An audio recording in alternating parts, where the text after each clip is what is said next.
If you feel pain in your split grip position in that bottom arm or wrist, then this tutorial is for you. We're going to take you through some pointers that may help you alleviate that pain and get your split grip nice and strong. So the first thing that you want to be mindful of when doing your split grip position is that you reach the arm up above your head nice and high. But what you don't want to do is reach so high that your ear is so close to the shoulder and you're hanging through that shoulder. You want to actively pull the pole down in towards the ground so that the lat and shoulder can work together and stay engaged. When your shoulder and lat are working and you're actively pulling the pole down into the ground, that helps take load off that bottom arm. If you find there's a lot of weight in that bottom arm, it's because the top arm isn't doing the work it needs to do. Then the second part of any pain in that bottom arm, it could come down to your positioning. So you want to make sure that the elbow and wrist are facing towards you, just like Vicky is demonstrating here.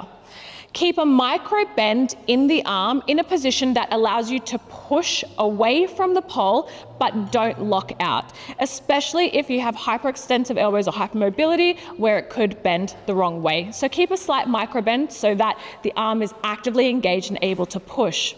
The other thing to be mindful of is to make sure that that finger is pointed down. So turn your bangs on is what we call it. So bang, bang down towards the ground.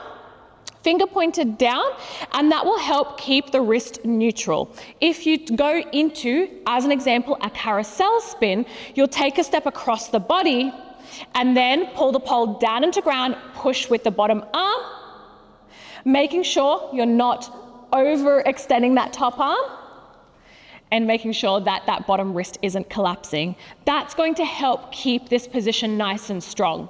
Now keep in mind that there are different moves in a split grip position where you might be doing half split grip, and that could be your Jamila, and it also could be your fan kick half grip. Now, when you are going into this position, obviously the top arm is bent. You want to make sure that that top arm is just above eyesight height or in line, and you're pulling the pole down into ground.